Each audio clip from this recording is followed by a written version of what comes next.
जय श्रीकृष्ण दोस्तांनो. आज तिसऱ्या अध्यायाचा 7वा श्लोक आपण पाहणार आहोत. यस्त्विंद्रियाणि मनसा नियम्य रभते अर्जुन कर्मेंद्रियाः कर्मयोगमसक्ताः स विशिष्यते. तू या ठिकाणी अनासक्त होऊन कर्म करणाऱ्यांना केवळ दांभिक लोकांपेक्षाच नाही तर सांख्य लोकांपेक्षाही श्रेष्ठ दाखवण्याच्या दृष्टिकोनातून तू पद दिले गेले आहे. अर्जुन या शब्दाचा स्वच्छ असा अर्थ या ठिकाणी भगवंताने अर्जुन संबोधनाचा प्रयोग करून हा भाव दाखवला आहे.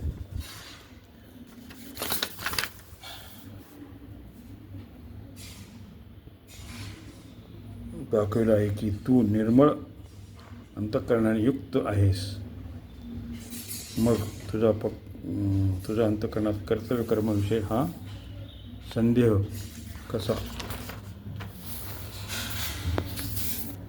कसा निर्माण करू शकतो. अर्थात हा संदेह तुझ्यात स्थिर राहू शकत नाही. तेथे मनसा या पद संपूर्ण अंतःकरण मनबुद्धी चित्त अहंकार यांचा वाचक आहे आणि इंद्रियाणी पद 6व्या श्लोकात आलेल्या कर्मेंद्रियाणी पदाप्रमाणेच 10 इंद्रियांचा वाचक आहे. मनाने इंद्रियांना वश करण्याचे तात्पर्य हे आहे की विवेकवती बुद्धीद्वारा मन आणि इंद्रियांशी स्वचा काहीही संबंध नाही अथवा अनुभव करणे. मनाने इंद्रियांचे नियमन केल्यास इंद्रियांचा आपला स्वतंत्र हट्ट राहत नाही. अर्थात त्यांना जिकडे वळवाल तिकडे वळतील आणि जेथून त्यांना परावृत्त कराल तेथून ते परावृत्त होतील. इंद्रियांच्या ठिकाणी ममतेचा माझापणा संपूर्णतया अभाव असल्यासच इंद्रिय वश होतात. 12व्या अध्यायाच्या 11व्या श्लोकातही कर्मयोगासाठी इंद्रियांना वश करण्यासाठी कथन केले आहे. सर्व कर्म फलत्यागा ततः कुरु यतात्मवान. तात्पर्य वश झालेल्या इंद्रियाकडूनच कर्मयोगाचे आचरण होते. मागील श्लोकात भगवंतांनी संयम पदाने दंभाचार्याच्या विषयात इंद्रियांना हट्टाने रोखून धरण्याविषयीचे विवेचन केले आहे. परंतु या ठिकाणी नियम्य पदाने शास्त्र मर्यादेनुसार इंद्रियांचे नियमन करण्याविषयीचे विवेचन केले आहे. नियमन झाल्यास इंद्रियांचा संयम आपोआप होतो. आसक्ती 2 ठिकाणी असते, एक कर्मात आणि 2 कर्मफलात. संपूर्ण दोष आसक्तीचाच असतात, कर्म किंवा त्यांच्या फलात नव्हे. आसक्ती असताना योग सिद्ध होऊ शकत नाही. आसक्तीचा त्याग होताच योग्य सिद्ध होतो. म्हणून साधकांनी कर्माचा त्याग न करता त्यामध्ये असलेल्या आसक्तीचाच त्याग केला पाहिजे. आसक्तीरहित होऊन सावधानीने आणि तत्परतेने कर्तव्य कर्माचे आचरण केल्याशिवाय कर्माशी संबंध विच्छेद होऊ शकत नाही. साधक जेव्हा शरीर इंद्रिय मन बुद्धीला माझे आणि माझ्यासाठी न समजता केवळ संसाराच्या आणि संसारासाठीच समजून संसाराच्या हितासाठी तत्परतेने कर्तव्य कर्माचे आचरण करू लागतो तेव्हा तो आसक्तीरहित होतो. जर तो आपल्यासाठी कोणतेही कर्म न करता केवळ दुसऱ्याच्या हितासाठीच संपूर्ण कर्म करतो तेव्हा त्याची आपली फलासक्ती आपोआप नष्ट होते. इंद्रियांनी होणाऱ्या साधारण क्रियापासून ते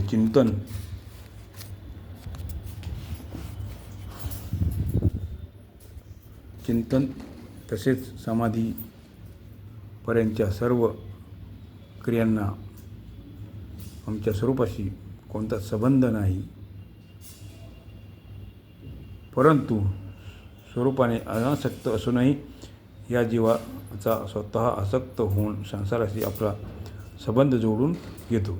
कर्मयोगाचे वास्तव महत्त्व आसक्तिरहित होण्यातच आहे. कर्मांनी प्राप्त होणाऱ्या कोणत्याही फलाची इच्छा ठेवणे अर्थात त्यापासून संपूर्णपणे असंग होणे हेच आसक्तिरहित होणे आहे. सामान्य माणूस तर आपल्या कामनेच्या सिद्धीसाठीच एखाद्या कार्यात प्रवृत्त होतो, परंतु साधक आसक्तीच्या त्यागाचा उद्देश ठेवूनच एखाद्या कार्याला प्रवृत्त होतो. अशा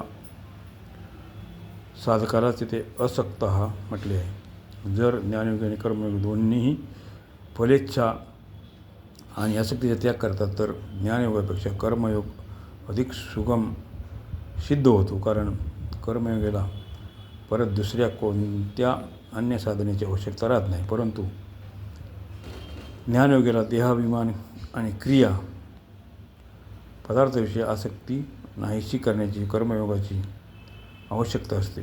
कर्मयोगात आसक्तीचा त्याग मुख्य आहे. ज्यायोगी कर्मयोगाला समत्वबुद्धीची प्राप्ती होते. म्हणून भगवान म्हणतात की कर्मांचा त्याग करण्याची आवश्यकता नाही, तर आसक्ती रहित होऊन कर्म करण्याचीच आवश्यकता आहे. कर्मांचा त्याग करणे योग्य आहे किंवा नाही हे पाहणे वस्तुतः गीतेचा सिद्धांतच नाही. गीतेच्या तत्वानुसार कर्मामध्ये आसक्तीच त्याज्य आहे. कर्मयोगात कर्म नेहमीपेक्षा हितासाठीच होतात आणि योग आपल्यासाठी होतो. अर्जुन कर्माला आपल्यासाठी मानतात, म्हणून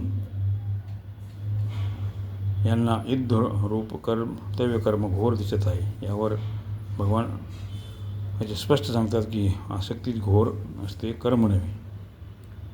कर्मेंद्रियाणा कर्मयोग आरभते. जसे श्लोकाचा प्रथम चरणात इंद्रियाणी पदाचे तात्पर्य दाहित इंद्रियांशी आहे, तसेच कर्मेंद्रिया पदाला इंद्रियांचा वाचक समजावे. जर कर्मेंद्रिय या पदाने हात, पाय, वाणी इत्यादीच गेले तर एक ऐकल्या पाहिल्याशिवाय तसेच मनाने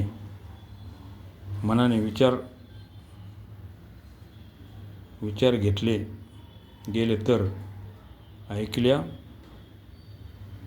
पाहिल्याशिवाय तसेच मनाने विचार केल्याशिवाय कर्म केले जातील.